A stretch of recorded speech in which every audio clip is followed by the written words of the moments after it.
The electromagnetic surge hit the Brannock tow at 3:47 station relative, and Captain Josie Tremaine had exactly 1 second of clean telemetry before the entire forward sensor array dissolved into static. She had been running a scheduled deep haul through the Metersa corridor, towing a decommissioned ore refinery platform on a 300-meter cable from the shipbreaking yards at Talley's Point to the recycling docks at Solenroman 4. The platform was dead weight, 200,000 tons of inert alloy and stripped machinery that Josie's ship dragged through interstellar space, the way a harbor tug drags a barge through fog. The Brannock tow was built for exactly this work. A broad-shouldered, heavy-keeled vessel with oversized drive nacelles, reinforced tow couplings rated for 300,000 tons of sustained drag, and a hull plating thickness that most warship captains would have considered excessive.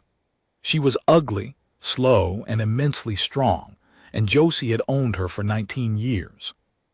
The surge was not on any advisory chart.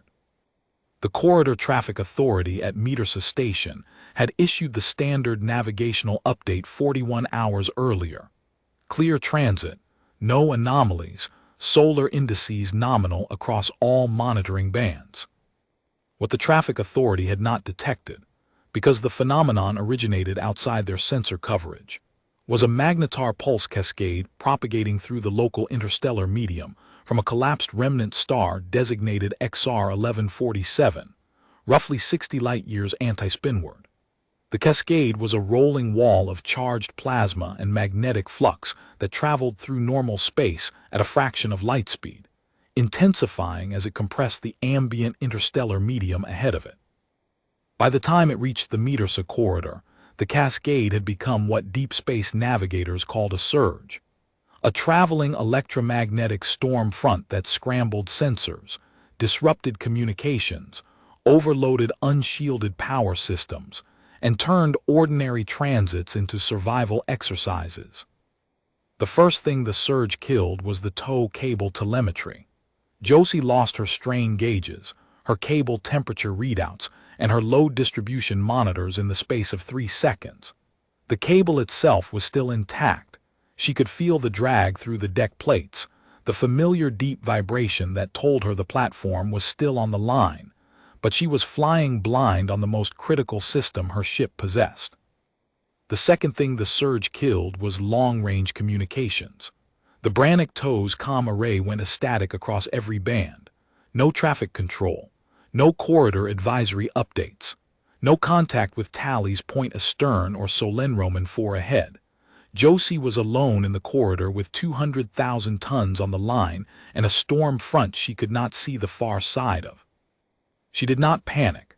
She had been towing since she was 24 years old, first as a cable hand on her uncle's salvage tug in the Harkin Belt, then as a mate, then as a licensed tow captain running her own contracts through corridors that commercial liners would not touch. She had been through surges before, 3 of them in 31 years of towing, each one different, each one a lesson in how quickly the deep could turn hostile. The lessons she had learned were simple. Keep the cable taut, keep the drive steady, do not let the load swing, and do not change heading unless you are certain of what is ahead of you. Josie locked the drive at its current output, engaged the tow stabilizers to maintain cable tension, and began working through the surge protocol checklist she kept printed on a laminated card taped to the console bulkhead. She had typed the checklist herself, years ago after her second surge, and it was stained with coffee and engine grease and one small burn mark from a soldering iron. Item 1. Secure all non-essential systems to reduce electrical load. Item 2. Switch navigation to dead reckoning and engage the inertial backup. Item 3. Check hull integrity. The Brannock tow's heavy plating could take electromagnetic bombardment, but thermal stress from charged particle heating was a different problem. She was on Item 4, checking the emergency beacon status, when the distress signal arrived. It came in broken, fragmented, riding the edge of the static like a voice shouting through a waterfall. The Brannock tow's emergency receiver was a hardened system, separate from the main comm array, designed to function in exactly these conditions. It stripped what it could from the signal and assembled the fragments on Josie's screen. The signal was not aimed at her. The originator was a verathen colonial administration. The governing body of a species Josie had encountered exactly twice in her career, both times at refueling stations where verathen cargo handlers had loaded deuterium slush into her tanks with quiet efficiency and no small talk. The distress beam had been fired at the verathen Garrison Fleet's regional command post, designated Bastion Orith, approximately 90 light-years spinward. Under normal conditions, the beam would have traveled in a tight directional cone to Bastion Orith, and the garrison would have dispatched whatever response the situation warranted. These were not normal conditions. The surge had hit the transmitter array at the signal's origin point the same way it had hit the Brannock tow, warping the electromagnetic environment, bending and scattering the directional beam the way a windstorm scatters sound. The beam had been deflected off its intended path, its coherence shattered into multiple lobes of scattered energy that sprayed across a wide arc of space. One of those lobes had intersected the Brannock tow's emergency receiver. The message, reconstructed from fragments, was this: the verathen colonial station designated Outpost Vaseth, a permanent settlement on the surface of the fourth planet in the Kesar 7 system, was being destroyed by the same surge that was currently hammering the Brannock tow. The outpost's surface-mounted power grid had suffered a cascade failure under the electromagnetic bombardment. Without power, their atmospheric containment domes were failing. Without the domes, the planet's native atmosphere, a thin carbon dioxide mix at temperatures that dropped to -90 during the planet's long night cycle, would kill the entire population. The population was listed as 4,312 verathen colonists, including families. The beam had been aimed at the garrison. The garrison was 90 light-years away. Even if the beam had reached Bastion Orith clean and uncorrupted, the response time for a garrison patrol would have been measured in days. The surge was happening now. Josie pulled up the navigation plot. The Kesar 7 system was 14 hours off her transit line at the Brannock tow's current speed. But the Brannock tow's current speed was limited by the 200,000 tons she was dragging on the cable behind her. Without the tow, at maximum sustainable drive output, the Brannock tow could reach the system in 6 hours. 6 hours was a long time when atmospheric domes were failing.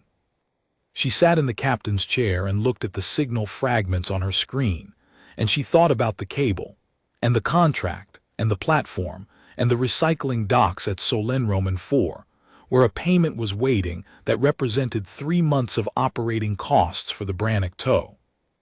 Then she thought about 4,312 people whose distress call had not been aimed at her, who did not know she existed, who were dying under a sky they could not breathe. Josie released the tow cable. The Brannock tow shuddered as 200,000 tons of drag vanished from her stern. The platform would drift. The inertia would carry it along the corridor in a slow, unpowered glide that would take it nowhere useful. But the platform was dead weight, not lives. Josie would deal with the contract penalty later. She would deal with the lost payment later. She would deal with everything later if later came. She brought the drive up to maximum sustainable output. The Brannock tow was not a fast ship even unburdened, but she was built to push through resistance, and the surge that was killing her sensors was also resistance, charged particles and magnetic flux that dragged against the hull like current against a hull in a river. The Brannock tow pushed through it the way she pushed through everything, with sheer, obstinate power. 6 hours. The surge intensified as Josie drove deeper into it. The phenomenon was not uniform, it rolled in waves, with peaks and troughs of electromagnetic intensity that the Brannock tow's instruments could barely distinguish through the static. During the peaks, the hull plating heated measurably. Josie could hear the thermal expansion in the bulkheads, a series of quiet pings and groans that she had learned to read the way a sailor reads the sounds of a wooden hull in heavy weather. The pings were normal. The groans were cautionary. The sharp cracks that began occurring around the 4-hour mark were not. The Brannock tow was strong, but she was a civilian vessel. Her hull plating was thick because tow ships needed to absorb the mechanical stresses of heavy load operations, impacts from debris, cable snapback, docking collisions. Electromagnetic bombardment at this intensity was outside her design envelope. The plating was conducting heat inward, and the interior temperature of the ship was rising. Josie shed her jacket at the 3-hour mark. She was sweating by the 4-hour mark. The environmental system was fighting to keep up, but the system was designed for normal operating temperatures, not for a hull that was being heated from the outside like a pot on a stove. She ran the numbers on her fuel reserves. Maximum sustainable output for 6 hours would consume 87% of her remaining deuterium. That would leave her with enough fuel for maneuvering and station keeping, but not enough for a return trip to the corridor. She would be stranded in the KESR-7 system until the surge passed, and she could signal for a recovery tow. If the surge passed. 5 hours in, the forward sensor array came back in fragments. The surge was weakening slightly in the direction she was traveling, or the Brannock tow was pushing through the leading edge of the wave front. She caught her first visual of the KESR-7 system, a yellow dwarf star with a retinue of rocky planets. The fourth one, a dull reddish sphere with a thin atmospheric haze that looked like rust. The sensors confirmed what the distress signal had described. The planet's electromagnetic environment was being hammered by the surge, and the surface-mounted colonial infrastructure was taking the full impact. She opened a channel on the universal emergency frequency. The transmission would be degraded by the surge, but at this range, the hardened emergency systems should be able to push through. Verathen Outpost Vaseth, this is the Brannock tow, human-registered commercial towing vessel. I intercepted your distress beam. I am approaching the KESR-7 system at maximum drive. Estimated arrival in 57 minutes. What is your current status? The reply came back 17 minutes later, broken and static-laced, but intelligible. Human vessel, this is Acting Administrator Kavoth Senar, Outpost Vaseth. We did not transmit to your frequency. How did you receive our signal? Josie keyed the microphone. Your beam scattered in the surge. I caught a lobe on my emergency receiver. It was not aimed at me. I came anyway. What is your status? The reply, when it came, was delivered in a voice that Josie recognized as the Verathen register of controlled distress. Flat, precise, and slightly too fast. Brannock tow, our primary power grid failed 9 hours ago under electromagnetic bombardment. We have switched to backup generators, but the backup system is rated for essential services only and cannot sustain full atmospheric containment. 7 of our 12 containment domes have lost pressure integrity. We have consolidated all personnel into the 5 surviving domes. Current population, 4,312. Dome failure rate is accelerating. We project loss of 2 additional domes within the next 4 hours. When the domes fall below 3, we will not have sufficient volume to sustain atmospheric recycling for the surviving population. A pause, then. Estimated Garrison response time is 31 hours. We will not survive 31 hours. Josie looked at the navigation plot. 51 minutes to arrival. Vaseth, what is failing on your domes? Is it structural or electrical? Electrical. The containment fields that maintain the dome seals are powered by the grid. When the grid failed, the backup generators were supposed to maintain field integrity across all 12 domes. The surge-induced current in the surface wiring is causing the field generators to overload and trip. Once a generator trips, the dome seal breaks and the dome depressurizes. We cannot reset the generators while the surge is active. The surface electromagnetic environment exceeds safe EVA parameters for verathen physiology. Josie absorbed that. The problem was electrical, not structural. The domes themselves were intact, the physical structures were standing. What was failing was the electromagnetic containment fields that sealed the dome edges to the surface, maintaining the pressure differential between the breathable interior and the hostile exterior atmosphere. The surge was overloading the field generators, tripping their safety cutoffs, and each tripped generator meant one more dome open to the killing air outside. An electrical problem on a planet's surface, in an electromagnetic storm. Josie looked at the Brannock Tow's engineering readouts. Her ship carried no containment field generators. Those were specialized colonial equipment. But the Brannock Tow was a tow ship, and tow ships carried one thing in abundance that most vessels did not: raw electrical power. The Brannock Tow's drive nacelles were oversized because towing 200,000 tons through interstellar space required enormous sustained power output. The drive reactor was rated at 4 times the output of a standard freight vessel of comparable tonnage. When the ship was not towing, that power capacity sat idle, a reserve that Josie had never found a use for beyond the occasional favor to a stranded vessel that needed a jump start. 4 times standard output, sitting idle. In a ship that was built to deliver power through heavy cable connections to external loads. Vaseth, I am a tow ship. I carry heavy-duty power coupling equipment rated for sustained high-output delivery through external cable connections. I cannot replace your field generators, but I can land adjacent to your surviving domes and run power cable from my reactor to your dome generator bus. My reactor output exceeds your backup system by a factor I will need your engineers to calculate, but I am confident I can sustain containment fields on your surviving domes while the surge continues. Do you have compatible power coupling infrastructure on the surface? The silence lasted 43 seconds. Josie counted. Then Kavoth Senar's voice came back, and it was different. The controlled flatness had cracked, and underneath it was something that sounded like a man trying very hard not to hope. Brannock Tow, we have industrial power coupling terminals at the base of each dome.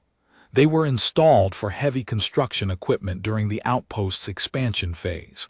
They are rated for sustained high amperage input. If your reactor can deliver through them, the field generators will hold. Copy that, Vaseth.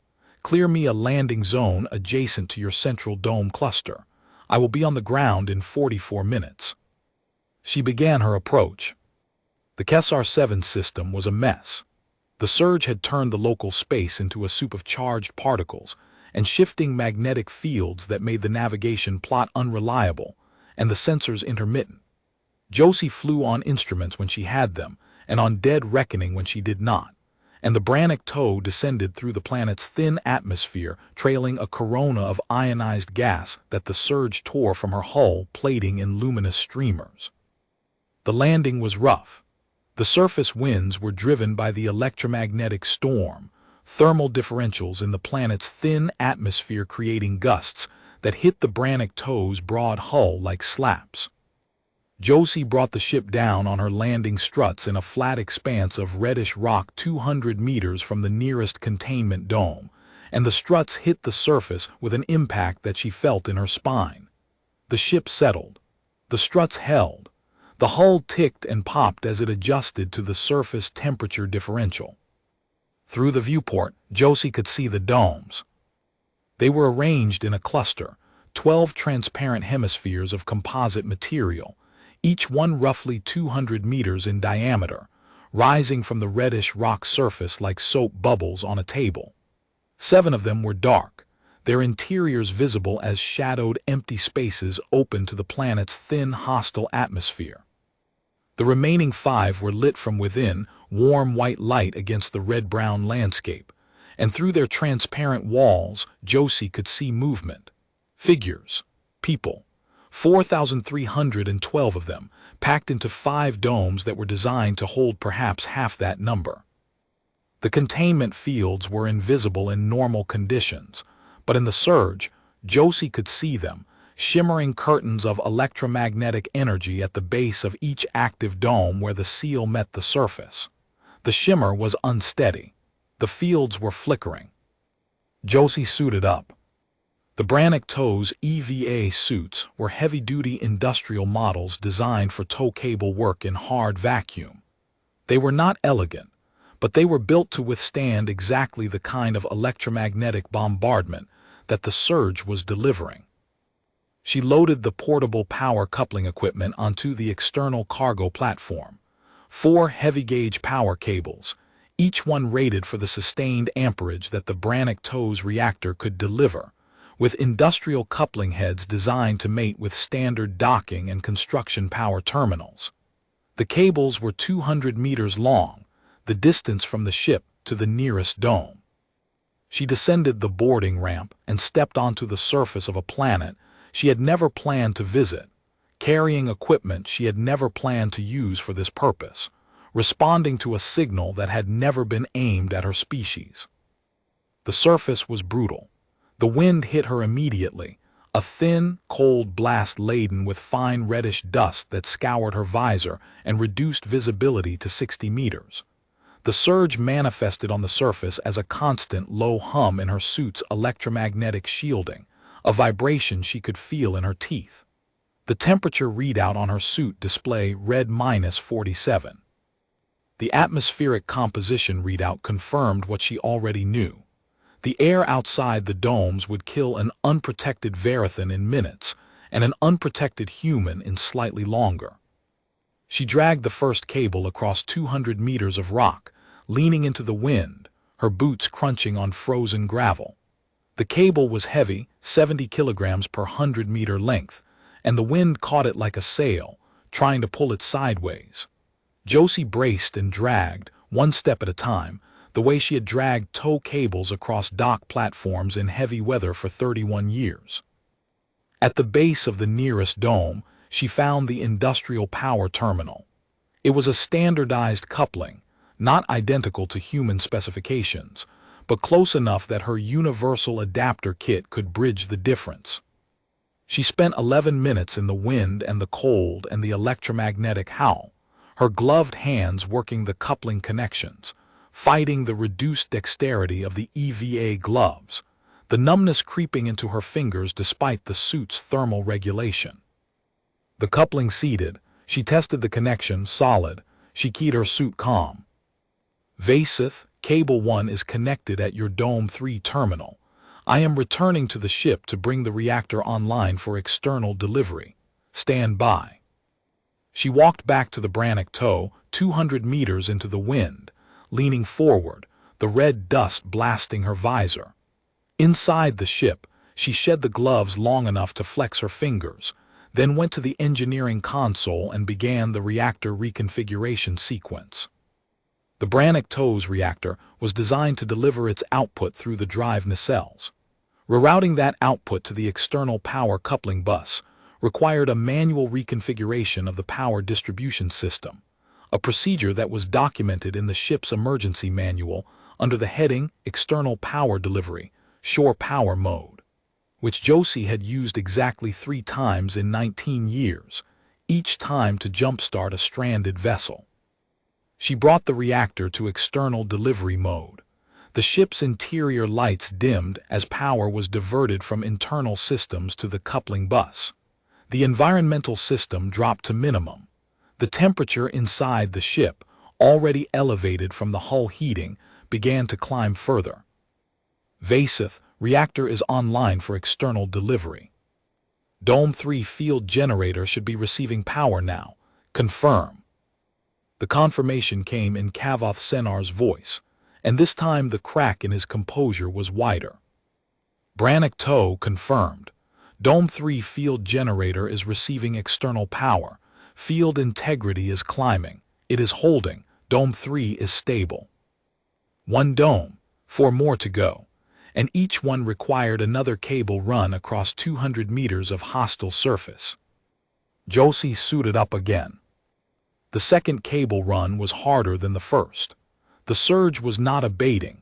If anything, the surface electromagnetic environment was intensifying as the main body of the wave front reached the Kesar 7 system.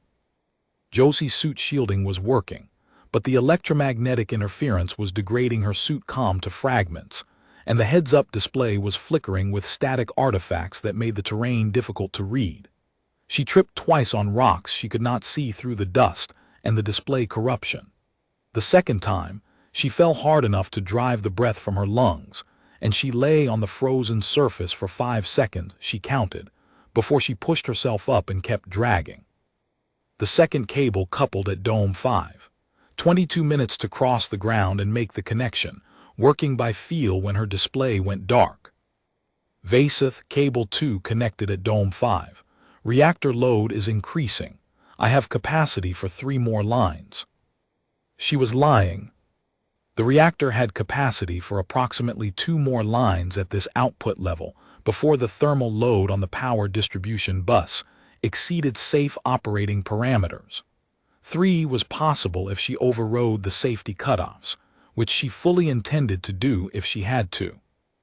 The third cable run nearly killed her. She was 90 meters from the ship, dragging the cable through a gust that hit 40 meters per second when the surge peaked. The peak manifested as a visible phenomenon. The sky above the outpost lit up in curtains of green and violet light as the planet's thin atmosphere ionized under the electromagnetic bombardment. The ionization was beautiful. It was also accompanied by a ground-level electromagnetic pulse that hit Josie's suit shielding like a hammer. Her display went completely dark. Her comm went dead.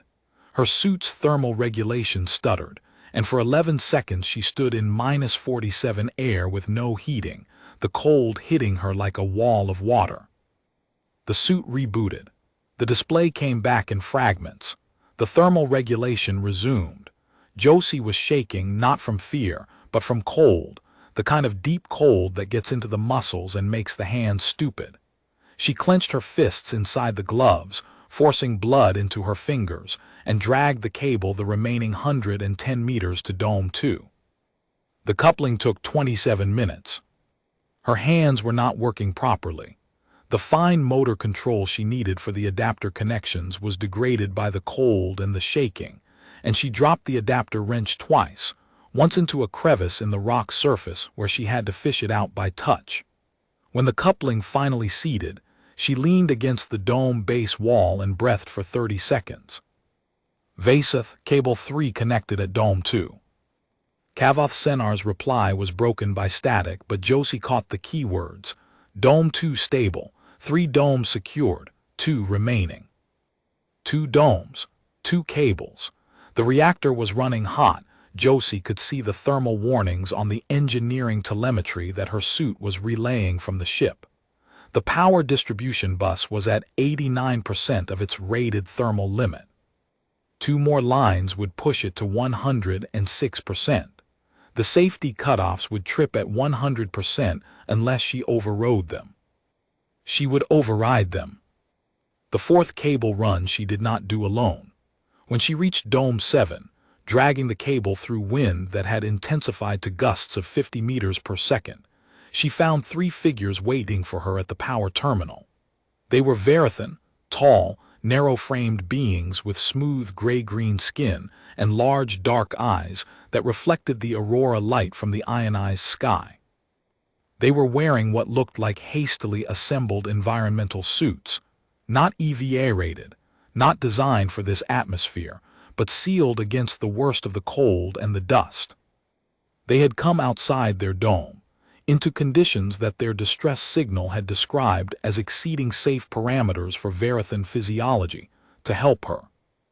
One of them, the tallest, wearing a suit with administrative insignia on the shoulder, was Kavoth Senar. Josie recognized his voice when he spoke through the suit comm, even through the static. "Captain Tremaine, we cannot let you do this alone." Josie looked at the 3 verathen standing in wind, and cold that their species was not built for, holding the cable she had dragged across 200 meters of frozen rock. ready to help her couple it to a terminal that would save their people with power from a ship that had come uninvited.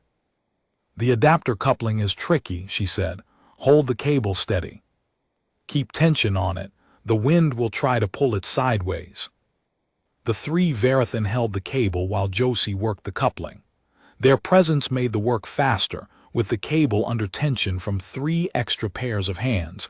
The coupling head aligned on the first attempt instead of the third. 8 minutes. Dome 7 receiving power, field stable. 1 dome left. Dome 9, the farthest from the Brannock toe, 240 meters across open ground, around the curve of the dome cluster. Josie's suit thermal regulation was failing. Not dramatically, no alarms, no catastrophic shutdown, but the system was degrading under the sustained electromagnetic bombardment, and her core temperature was dropping. She could feel it in the stiffness of her movements, the slowness of her thoughts, the way her vision was narrowing at the edges. Hypothermia, early stage. She had maybe an hour before it became a serious problem, less if the surge peaked again.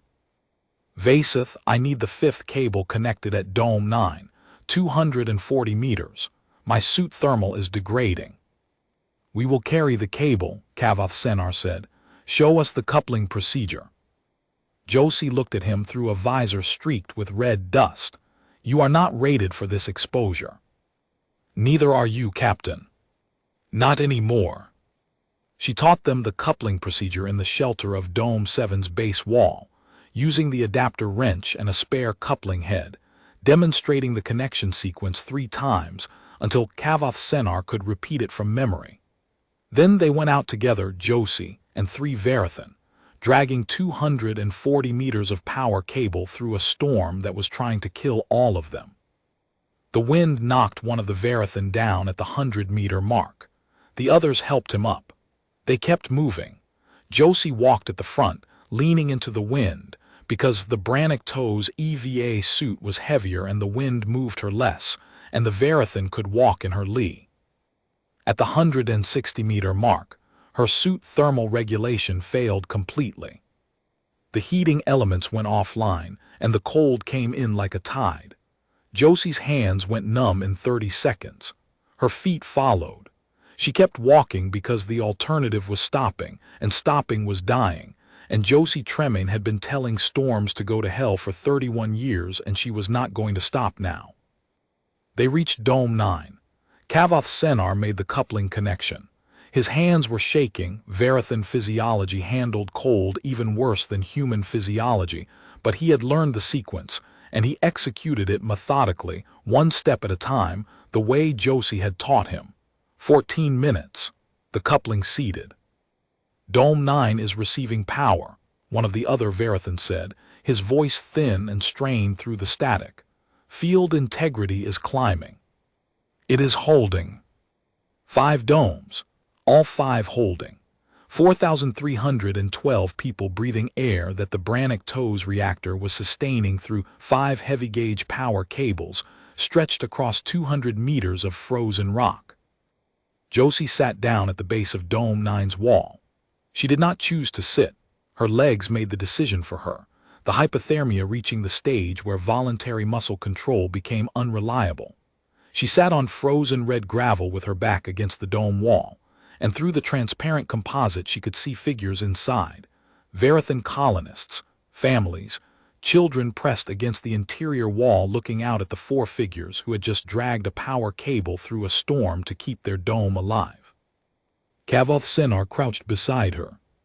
"Captain Tremaine, you must get inside." "Inside your dome," Josie said. "Your atmosphere, I need my suit." "We have emergency pressure modules, sealed compartments with adjustable atmospheric mix. We built them during the first dome failures, for personnel transfer between domes.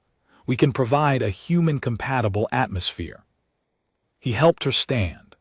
2 of the verathen took her arms carefully, aware that the human they were holding was both heavier and more fragile than she appeared, and they brought her through the dome's emergency personnel lock into the interior of Dome 9. The warmth hit Josie like a wall. After hours of declining temperatures, the ship heating from the hull, the surface cold driving through her failing suit, the dome interior was warm, properly warm, the regulated temperature of a functioning habitat.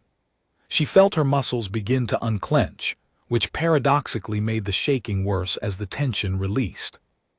They put her in a pressure module, a sealed room the size of a large closet, with atmospheric controls that the verathen technicians adjusted until the readout showed a breathable human-compatible mix. Josie removed her helmet and breathed air that tasted recycled and slightly metallic and absolutely wonderful. She sat on the floor of the pressure module with her back against the wall, and through the transparent panel she could see the interior of Dome 9. Verathen colonists filled the available space, thousands of them distributed across 5 domes, but Dome 9 held its share, and they were everywhere. Sitting on the floor, leaning against walls, families clustered together, children sleeping against their parents, the quiet, organized chaos of a population that had consolidated into a fraction of its designed living space and was enduring. Kavoth Senar appeared at the pressure module's transparent panel. He was still wearing his environmental suit, and he looked exhausted. The gray-green skin around his dark eyes was drawn tight, and his narrow frame sagged with a fatigue that went beyond the physical. "Captain Tremaine, your reactor, how long can it sustain this output?" Josie did the math. The reactor's fuel reserves, the thermal load on the power distribution bus, the override she had engaged on the safety cutoffs. At current draw, 18 hours. After that, I will need to reduce output or the distribution bus will sustain thermal damage. Reduced output can sustain 3 domes. 5 domes, probably 12 hours. The Garrison response time from the last estimate was 31 hours. I know. Senar was quiet for a moment. You released a tow to come here. The signal scatter, your sensors must have shown you the magnitude of the storm. You knew the risk. Yes. You came to a planet you had never visited, to help a species you had no obligation to, responding to a signal that was not addressed to your vessel or your civilization, through a storm that your ship was not designed to survive. My ship is fine, Josie said. She is a tow vessel. She is built to take punishment. Your suit thermal failed. You are hypothermic. You dragged 5 power cables across 200 meters of surface that would have killed you if you had stopped moving. 240 for the last one. Senar looked at her through the panel. The expression on his face was one that Josie had seen on alien faces before, not often, and never exactly the same way twice, but recognizable nonetheless. It was the expression of someone recalculating a category they thought they understood. We aimed the distress beam at Bastion Orith, he said. At the Garrison, at our own fleet. The beam was supposed to reach them. It did not reach them. The storm scattered it and it reached you instead. Yes. You were not supposed to hear it. No. You came anyway. That is what the signal said to do. Someone was in trouble. Senar placed one long-fingered hand against the transparent panel. I will file a report with the Garrison when they arrive. The report will state that the distress beam intended for Bastion Orith was deflected by the surge and intercepted by a human commercial towing vessel operating in the Metersa corridor. The report will state that the human vessel released a contracted tow, traversed the storm, landed on our surface, and provided sustained reactor power to our containment dome infrastructure through 5 external cable connections, each installed by hand in surface conditions, exceeding recommended exposure limits for both human and verathen physiology. The report will state that the human tow captain sustained hypothermia and suit thermal failure during the cable installation and continued working. You do not need to put all of that in the report. The report will state all of it, Captain Tremaine. Our records will be accurate. They waited. The surge continued. The curtains of green and violet light still flickered across the sky visible through the dome, and the low electromagnetic hum still vibrated through the structure. The Brannock-TOWS reactor held its output, feeding power through 5 cables to 5 dome field generators, sustaining the atmospheric containment that kept 4,312 verathen colonists alive. At the 9-hour mark, the power distribution bus reached its thermal limit. The override Josie had engaged prevented the automatic shutdown, but the bus temperature was climbing past the point where sustained operation would cause permanent damage to the cabling. Josie, recovered enough from the hypothermia to function, suited up in the repaired suit. The verathen technicians had replaced her thermal regulation elements with components from their own environmental equipment, adapted with ingenuity that Josie respected, and walked back to the Brannock-TOW through the storm. Inside the ship, she assessed the situation. The distribution bus was at 104% thermal. The reactor fuel was at 41%. If she maintained current output, the bus would sustain damage within 3 hours that would reduce its capacity permanently. If she reduced output, she would lose 2 domes. She opened the distribution bus access panel and looked at the cabling. Standard heavy-gauge industrial cable, rated for sustained high-amperage delivery. The insulation was discoloring from the heat, a visible symptom of thermal stress that would eventually cause the insulation to fail, creating a short that would shut down the entire bus. Josie had been fixing things on ships for 31 years. She had replaced cable insulation in engine rooms, in cargo holds, in the crawlspaces between hull frames where there was no room to turn around, and the only light was the headlamp on her hard hat. She had done it with proper materials, and she had done it with whatever was available, and the Brannock-TOW carried a full complement of cable repair materials, because tow ships broke cables the way other ships broke dishes. She stripped the overheating sections of cable insulation and replaced them with fresh material from her repair stock. Working in the cramped access space behind the engineering console, sweating in the elevated interior temperature, her hands still clumsy from the residual effects of the hypothermia, but steady enough for cable work. Each section took 15 to 20 minutes.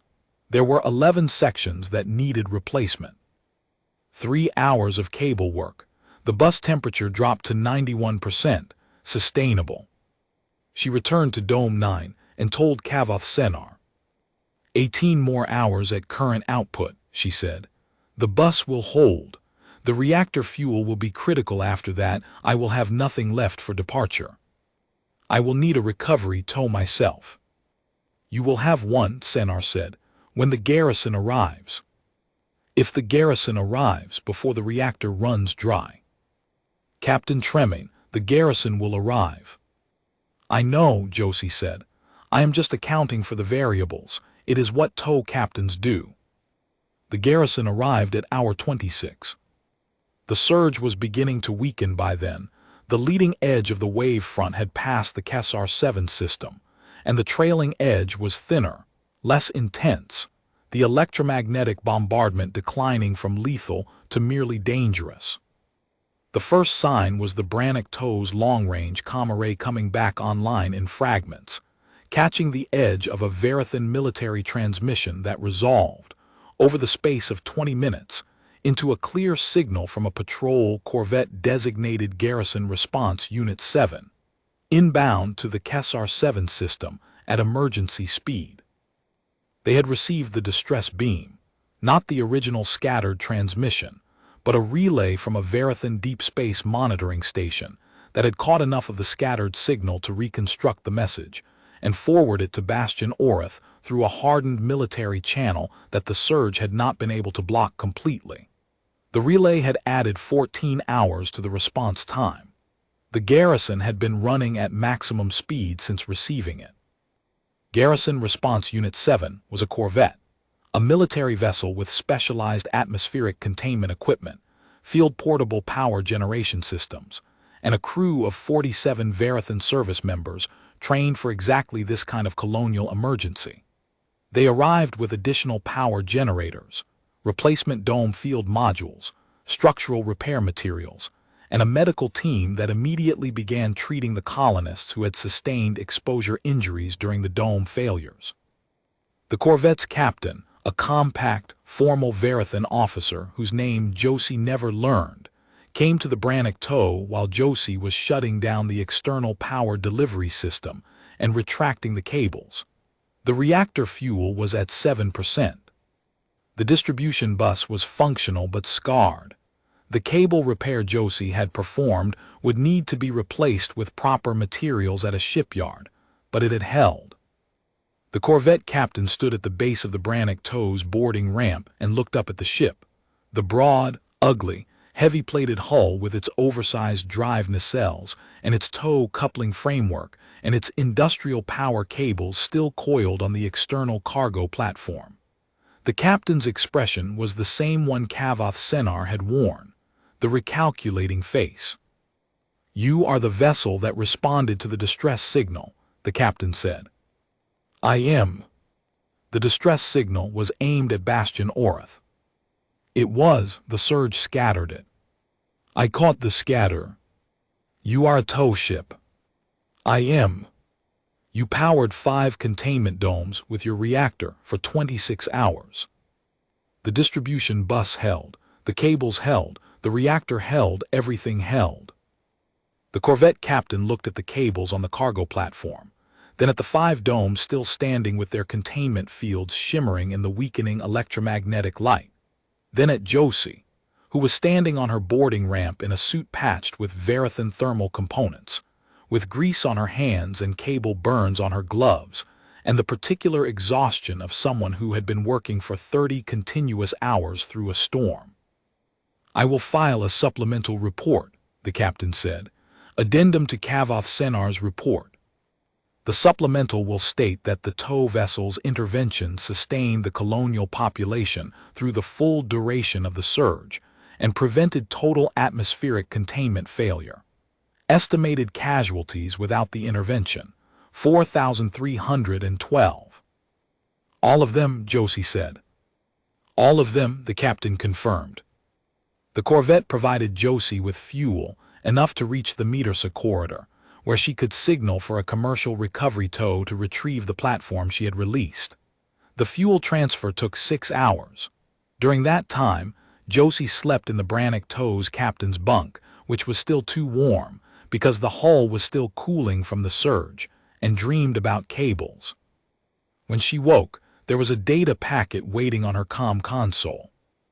It was a formal communication from the Verathen Colonial Administration, Region Kessar, addressed to Captain Josie Tremaine, master of the commercial towing vessel Brannock Tow. It was brief. The communication stated that the Verathen Colonial Administration acknowledged receipt of emergency assistance from the human commercial vessel Brannock Tow during magnetar surge event XR 1147, Kessar. It stated that the distress beam transmitted by Outpost Vaseth had been aimed at Bastion Orath and had not been intended for, directed toward, or transmitted on any frequency monitored by human vessels. It stated that the interception of the scattered signal by the Brannock Tow and the subsequent response by Captain Tremaine were not requested by, expected by, or within any treaty obligation owed to the Verathen Compact by any human government, commercial entity, or individual. It stated that the response had saved 4,312 lives. The final paragraph contained a single additional line.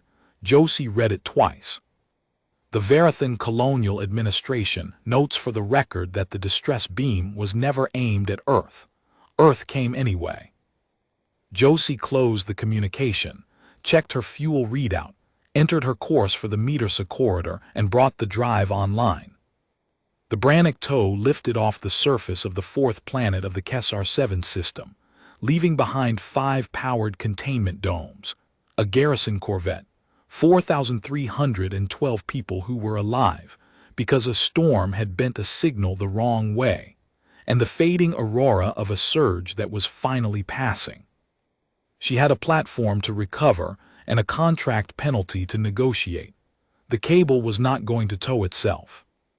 Josie Tremaine set her heading and pushed the throttle forward, and the Brannock tow, ugly, heavy, slow, and immensely strong, carried her back into the dark.